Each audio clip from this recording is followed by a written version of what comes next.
Welcome to Playoff GG. This is episode 2.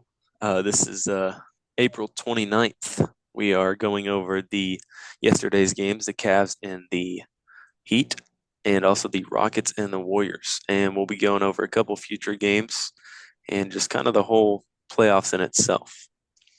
Uh, we're going to start with the Heat and the Cavs. Blowout win. hmm Um, yeah, no, that was BTA at its finest. The Heat had one lead, and it was by 1 point with 11 minutes in the first quarter. Mhm. So, I think there was 2 total lead changes the whole game. yeah, And the lead, they didn't stop. Cavs did not stop. Like, no, if you look at the lead chart, it just keeps going up. It's crazy. yeah, no, that game is I mean, it's really not fair for the Miami Heat, No, I mean, they were a 10 seed. but They played like a 10 seed. they definitely did play like a 10 seed. Getting swept is never fun, but I mean, they did their best. Did their best. I mean, they made it. Shooting wise, they shot around the same amount of shots, but they Cap shot about 19% better, going 47 for 86. Heat went 32 for 89. And Cavs led every single category except for turnovers. Well, technically, they led turnovers because they had less, but Yeah, but yeah, Heat had 19, Cavs had 11. yeah. And even though he had 8 more turnovers, but the fast break points were pretty close. Cavs only had 18, 12 for Miami. Second chance were pretty close, 19 to 16 in Miami. So it was really close. It was just The shooting better. steals were pretty close too. I mean, Cleveland had 15 to Miami's 4. Yeah, that's No, probably it where was those just fast break points come in. Yeah. all around a great game from the Cavs. Not really much you can do it if you're the Heat there. Yeah, it Uh, looks like Cavs had 6 double-digit scores. Only one in the 20s, and that was Donovan Mitchell. After a pretty decent, okay mid game from him the other day, it's good that he dropped that 20. the uh, the only player that did not play in this game for the Cavs was Darius Garland because of injury. Um, in a playoff game when this guy named some C O Okia Okiki See uh, Kiki? C Okiki played 7 minutes in a playoff game. You know that you're getting blown out Yeah. because that's bad. Like It the looked like a very off night from Tyler Hero. Led the night with a negative 44 plus minus. Nikola Jovic was their leading scorer. Yeah. I mean, he shot well from the 3, 100%, but 4 for 9 from field goal. Not bad. Andrew Wiggins, 12 points. Bam, 13. So, I mean, really, it's just not fair. He did the best they could, I guess, but obviously it was not enough for them. yeah, no, it's just, I mean, the Heat really didn't have a chance at all in any of the games. Like in the Thunder Grizzlies series, the Thunder won the last 2 games by combined 4 points, right? So there was at least some hope for Grizzlies fans. I feel like the Heat had no hope whatsoever. No. Yeah, I mean, Tyler Hero was the leading scorer in the playoffs for a time, though. You Yeah, he know, was. Um, with the recent advancement of the Pacers, how do you feel like this matchup is going to go with the Cavs and Pacers? yeah. In the time of recording this, the Pacers have moved on, and the Pacers and the Celtics move on, and the Pistons cut the lead by 1 game. So, but for that, if the Pacers can play like they were playing against the Bucks as a top 4 offense in the league in the last month of the season, I think it could be a very good series. It could go to 6 games. I still would have Cleveland moving on in 6 because it's very hard to beat that team. It's even if you're the Celtics, it's hard to beat that team in 7 games. So, but I think that would be I think it'll be a good series, fun series to watch. Yeah. This season, the Cavs are 1-3 against the Pacers.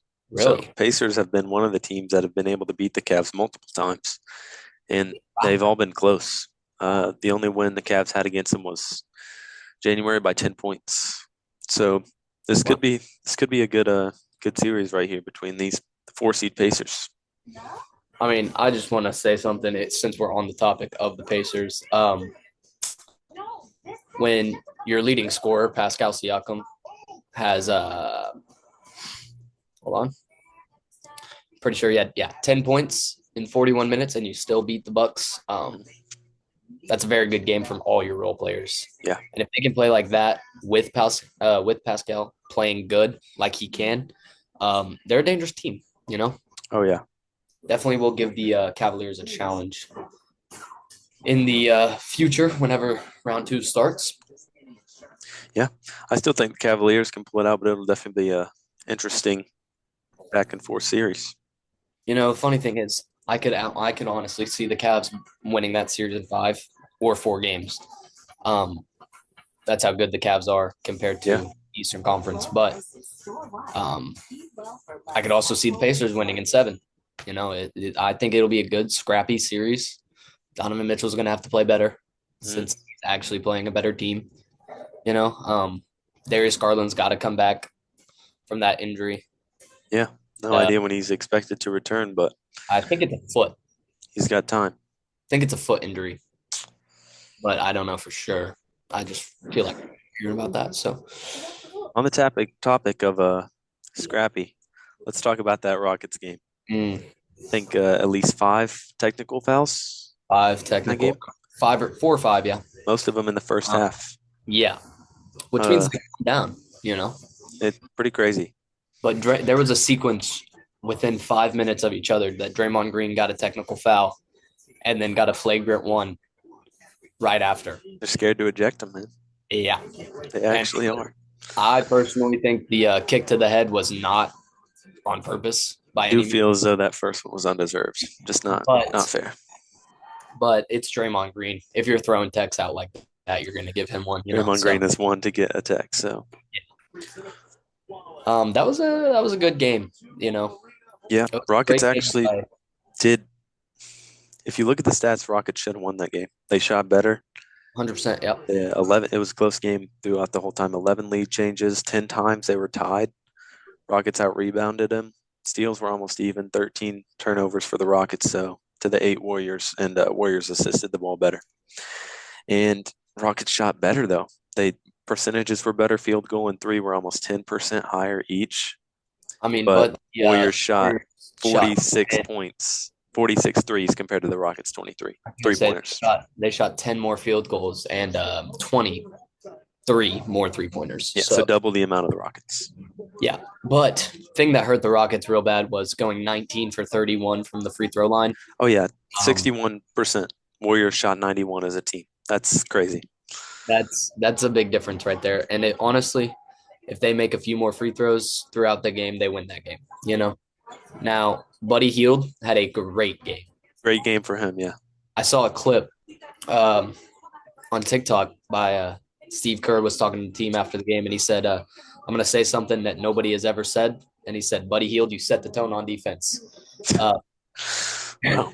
that's probably something I've never heard before, for sure. No. For sure, because Buddy Hield is what you think of him as a spot up shooter, Yeah. not a defensive player. Uh, but Buddy Hield only went 3 for 9 from the three. You know. It's not his usual. No, not at all. But he played great defense.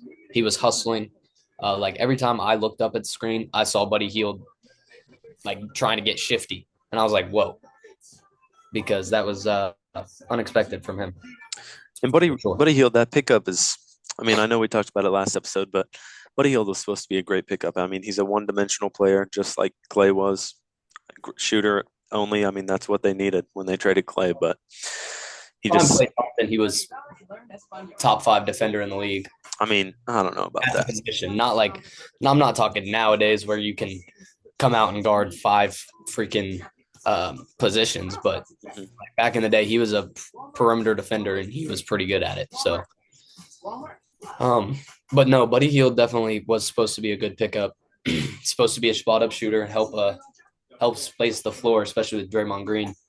at your center position, right? Yeah, And now that Jimmy Butler is on the team, I mean, Buddy Hield has to play that big part of space in the floor because Jimmy can't really shoot the three. great game from Jimmy Butler too, coming off that injury and dropping 27, game-winning rebound. Playing 40 minutes. Yeah, I mean, Yeah. even Draymond Green was talking about it, how Jimmy Butler told him, he said, if you get the game-winning stop, I'm getting that rebound. And he did. He went out there and he got it. And he talked about after the game, he got his joy back. I mean, I don't know if you saw that interview Yeah. with the Heat. He said Yeah. he didn't feel happy there. And I mean, it just feels good for Way him back. to be back, be happy. Yeah, no, Jimmy Butler definitely played a great game, like especially coming off that injury. And you go out there and play you're tied for the most minutes on the floor Mhm. for your team. Big part in that win for sure. I mean, he had 27, 5, and 6. Yeah. You know, And he wasn't trying to conserve himself either. He was no, he playing was. hard the whole game. Yep. I saw this thing when Dylan Brooks and Jimmy Butler were getting out of it or getting at it. Yeah. Jimmy was like, they were like, "Were y'all just like messing around?" And Jimmy goes, "Nah, I hate Dylan Brooks." Yeah. I saw Flight react to that. It was Yeah. crazy. It's Yeah, yeah. actually hilarious. Um, but no, Jimmy Butler played hard whole game. Brendan Podsmetsky played hard the whole game. Um, they've definitely picked up in the lack of Curry.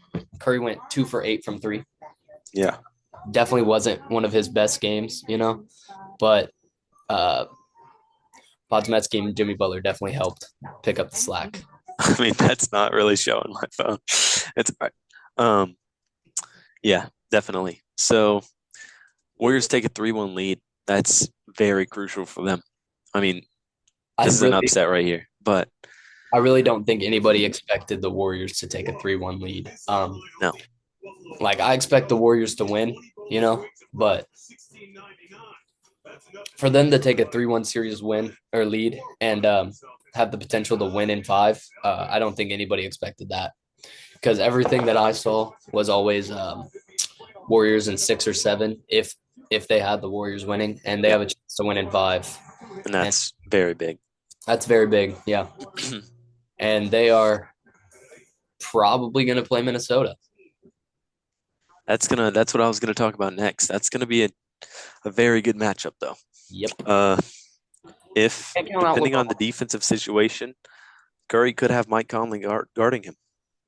Well, I feel like if they start Buddy Hield and that's a set in stone starting lineup for the Warriors, I feel like Mike Conley might guard Buddy Hield and you would put Ant on Curry. But then again, you still have Jimmy Butler with Jaden McDaniels on him. I mean, that's well, Jaden McDaniels going to give Jimmy Butler hell, but he is, but that's still. I think this is good for the Warriors with the recent. We need to talk about Pods' performance yesterday. Yeah, one of the youngest players to ever have 25, 5, and 5 with 5 3-points made. Yeah. Fourth youngest to ever do it. Just to read his stats, he had 26 points, 5 rebounds, 5 assists, 2 steals, 1 block, 50% shooting, and he went 9 of 8 from the field, or 9 of 18 from the field, and 6 of 11 from the three. Yeah. Like I said, I watched this game, and every time I looked up, if Pods had the ball, he was sparking it. Yeah, he was playing really good, for sure. I really think that the rotation of those small guards is definitely going to help them get the edge on the Timberwolves. I don't think Timberwolves even their big man. I mean, Draymond. If you remember last year, Draymond looked like 2018 LeBron when he sized up Rudy Gobert. He was at white line. He sized him up and he went and yammed on him. He's not scared of that man. No one's scared of Rudy Gobert. Well, Rudy Gobert. Let me just look real quick because he in Game 4 he played 26 minutes as a starter. In Game 3, he played 25 minutes. So he's averaging probably around 25 minutes as a starter. Naz Reid has come in and definitely giving the Wolves more of a chance to win because they switch every screen. Like Luka's been on trying to go after Nas Reed in that series, and it's now granted Luka had 35 or whatever he had yesterday or the other day, 38. but um, it's working. You Yeah. know, Nas Reed, like their defensive scheme is working. Nas Reed switching on to Luka, and he's holding his own the best he can. You know, And for the and Warriors, I don't know. They might have to I make don't the see that switch being a problem. Draymond on Nas Reed and then Post on Rudy, which I don't think that would actually be too bad. I mean, Well, Post is kind of inexperienced, but I still think I don't he's think been playing good defensively. So, I don't think Nas Reed and Rudy Gobert play a minute together. You know, mhm. I mean, unless whenever Julius Randle sits, I feel like the Timberwolves just go small, and they put Nikhil Alexander Walker in Yeah, and have Nas Reed running the five. You know, so you're looking at two small ball teams going at it because the Warriors like to play small ball with Draymond at the five, and Moses Moody. We didn't even talk about him. He was the starter for Buddy Hield. He can come in and play yeah. some defense. Um, but yeah, no, the Warriors like to play small and the Wolves like to play small. I think that could be a potentially good and fun matchup. You know, I don't think it'll be as scrappy as the Rockets series. but now we're talking what ifs because granted they're both up 3-1, but I mean, are you thirsty? Yeah, Okay. both Now up 3-1. they're both up 3-1, but it's kind of hard to come back from a 3-1 lead. But it could happen. You know, you never know. Can't It's count been out. done before, but he's 40. He's not happening. Speaking on that, how do we feel about Ant possibly eliminating LeBron? He eliminated KD last year. Has the Mhm. potential to eliminate Curry and Jimmy Butler. Yeah. I mean, this kid's And 23, I was going and to he say could be going to the conference finals, eliminating for 2 years in a three row, three of the greatest players of our generation. the three greatest of our Yeah, generation. Yeah.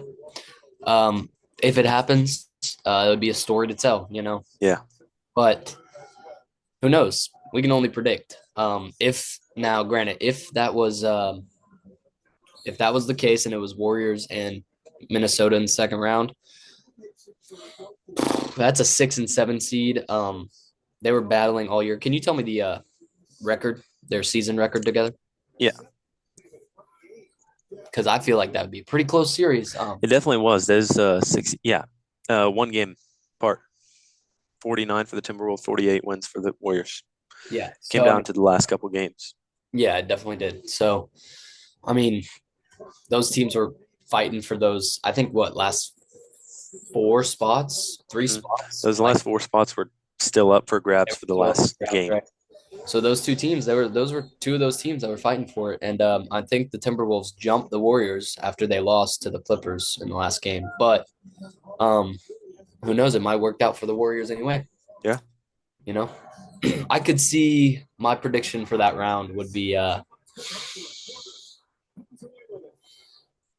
Warriors in 7. against the Timberwolves, Mm-hmm. I I can mean, see it. I could see I can it. see it And going both ways. Honestly, I I think could, it really depends on Ant and Curry. I mean, obviously, but like, I really think that's what it comes down to. I think It's the main factor for both of those teams is actually Jaden McDaniels on the offensive side of the ball for the Timberwolves. If he can put up 30 points like he's doing against the Lakers, they have a strong chance to win. And for the Warriors, it's their role players making their threes because if they're shooting what'd you say 46 threes, only yeah. make 17. I mean, or however many it was, 12, whatever. And although I said it was kind of up to Curry, it's really not. I mean, we saw that last night. We beat the Rockets, and we had Curry only had like 17. I mean, Yep. that's still a decent amount, but we had our role players scoring 20. I mean, Jimmy Butler's not a role player, but he No, had but 27. Pods odds had role 20 player something. Draymond did not have score. six. He made this two Yeah, threes, two I made his threes. two threes. I did bet on him, but yeah. Um, How do you feel I about Kuminga not playing at all? man, Jimmy Butler goes down. Kuminga comes in, plays his minutes, plays some of his minutes, and then as soon as Jimmy's back, Kuminga's right back to the bench. What do you feel? I How do you mean, that? I know that I don't know. I can't remember what injury it was, but I know he got injured and just bad timing of everything. But if Kaminga was healthy, I mean, we are looking. I think Warriors could make it definitely to the conference finals with Kaminga. Kaminga was putting up really good numbers when Curry was out before Yep. Jimmy Butler. I mean, he was our leading scorer. Yep. He dropped a couple 30-point games. I mean, I in remember games he like had, I think, like 34 off the bench one mhm, time. in games like yesterday where Curry wasn't scoring, Kaminga would be great. I mean, we had Pods and Jimmy for that, but like, imagine if we had Kaminga too. We'd be pretty hard to beat. Yeah, no, for sure. Um, and I mean, I don't know really how big Kuminga is on the defensive side of the ball, but I know he's a big, high flying player. Um, so I feel like he would help a guard like a Dylan Brooks get scrappy with him, or something Yeah, like. I feel like that would be a good place for him to be, yeah. because you got Draymond on Shengun, and then you're relegating Jimmy Butler to guard Dylan Brooks, I guess, and never know. Dylan Brooks could just start throwing hands with Jimmy Butler and injure him again. He So, probably will. so, but um, yeah, no, that was a great game. 109 to 106 final score. It didn't really feel like that. It was that close, because the Warriors, I feel, played a great game and were leading That's most of that the game. coming out of halftime run, that 18-1 Yeah, run, that was yeah, crucial. Very crucial for yeah. them. If I look at the differential here, the Warriors led the whole first quarter. The Rockets kind of jumped back and up into the second quarter, and then the Warriors led pretty much the rest of the game except for the middle of the fourth quarter. So it kind of felt like a Warrior like dominating, but Yeah, final score says otherwise. So yeah. Two very great games. I mean, one was a blowout, but it was still good to see those Cavs, that offense from them. Tomorrow we're looking at some two good games. I mean, Lakers, Timberwolves. Timberwolves could advance, eliminate LeBron and Luca, and Warriors could win again, advance. Rockets could come back. Who knows? Uh, we'll be looking. We'll be doing reports on hopefully every game that goes on from now. yeah, But we were that's just starting up a little bit, so we had to yeah, skip a few games. But now that we got this online setup, because obviously we can't meet up every single day, we have lives to live that aren't this podcast. Um, but now that we got this online setup, we'll probably be able to talk about every game. we'll also be doing a couple of not just about games, but the end of season rewards. We can Yeah. talk about. Uh, Not much to say, but Castle won Rookie of the Year today. I think it was very deserved. I don't think anybody Um, else could have except McCain, but he wasn't healthy, didn't meet the game requirement. So uh, I did see that Jared McCain, he was the rookie of the month for October and November, yeah, the two months he was healthy. So um, I really like Jared McCain. I watch his YouTube videos sometimes yeah. because I I kind of mean, like. he was definitely winning it. He was averaging 17, and he was growing, so he would have been Rookie of the Year for sure. But I think Castle definitely deserved it. Out of After the players that were eligible, yeah, yeah, Steph Castle deserved it. deserved it. Jalen Brunson won Clutch Player of the Year. That's uh that's I don't. just an interesting award. I mean, It goes off like fourth quarter points. It's I don't know. it's interesting because you can farm fourth quarter points. I mean, LeBron kind of does it. Not just because I hate LeBron, but like he does do it. You can get in when your team's up and just so it's kind of. But it's definitely. I think Jalen Brunson definitely. I saw a bunch of people say that Trey Young should have, because that's literally what he's known for, is Mhm. being clutch. But team Um, success has got to go with every award. yeah, sadly, Yeah, because we can talk about the MVP sometime else. we're gonna have to have probably a whole episode on that. That's gonna be a We tough have one. we have major opinions on that. Yeah, Just to go over today's games, like I said earlier, the Pistons beat the Knicks to change the series to 3-2 3-2. Knicks. The Knicks are up. Boston advanced. Boston advanced. They beat the Magic 120 to 89. Pacers beat the Bucks off a game Yeah, winner. Advance. we talk about that. Be playing the Cavs. That's all we gotta say. Right now, currently, the series is tied for the Nuggets. Clippers. Nuggets are up 14 yes. In the right now it's in the going. third. So I just want to we'll say one talk thing. about that game tomorrow. I just want to say one thing. I know we're talking about these games tomorrow, but this might be the last ever game Giannis plays in a Bucks jersey. Sadly, Yeah, but it's a good way to go out. I mean, he had 30 points, 20 rebounds, 13 assists, 2 steals, and 2 blocks. So definitely. definitely a good way to go out. But how do you think this affects Giannis's legacy? I mean, he lost in the first round the last 3 years of the postseason. I mean, I really don't think. I don't know. He's been top three in MVP voting all three of those years too. I'm pretty sure. So I don't really think it affects him. I mean, I know people like to talk about losses, but if you look at his teams, I mean, injuries, it's really nothing you can do. I Yeah. mean, he's been a great player since 2018, 2019. He's been amazing. Yeah, his first All Star was 2018. So ever since he got that, and He hasn't really been he's never really slowed back down. down. Yeah, Yeah. The only thing that sucks is whenever he's gotten injured a few times, but mainly it has been in the postseason. So but I mean, I could honestly see Giannis if he keeps playing like this for another five years maybe. He'll be what 35, 36. yep, So if he keeps playing like this, he might win another MVP. But it's really hard to do when Nikola Jokic is in the league and people like to, to SGA. So, yep, uh, and then Victor Wembanyama is still a thing. Uh, I yeah, hope he gets better. You know, I yeah, mean, personally, as a Bucks fan, I had to go through some blood clots too with Dame. yeah. Damian Lillard, but But yeah, if you guys made it this far, comment down below where you would like to see Giannis end up if he gets ends up getting traded. Because there's a couple teams that are would definitely benefit from having it. I've seen some Warriors. I've seen some I've Bulls, seen some Warriors. Knicks. Um, yeah, no, there's definitely a. I feel like every other 29 teams would benefit from being honest, Yeah. except for the Milwaukee Bucks, because we can't do anything. Kyle Kuzma's the worst trade in franchise history. Oh yeah.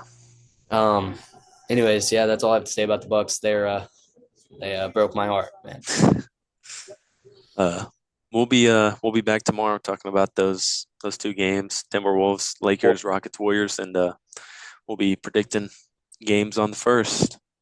And that's all we have for today. peace out, y'all. Peace out.